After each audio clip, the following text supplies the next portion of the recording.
रात के अंधेरे में सिया ने पुराने संदूक से निकला गुड़िया घर देखा जो उसकी दादी ने दिया था।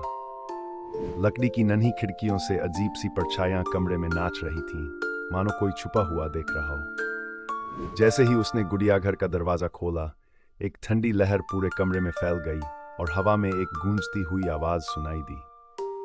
अचानक सिया की उंगलियां दरवाजे पर जम गई और उसकी आंखों के सामने सब कुछ धुंधला होकर घूमने लगा।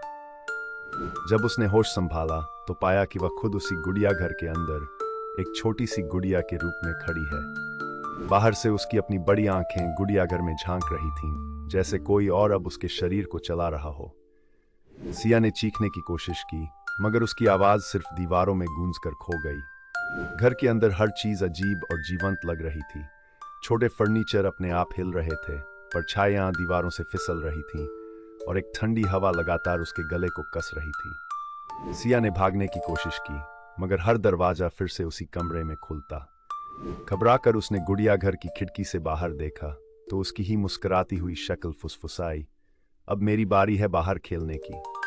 सिया हमेशा के लिए उसी गुड़िया घर में कैद रह गई और अब बाहर कोई और है जो उसके शरीर में फंसा है। अगला शिकार कौन होगा?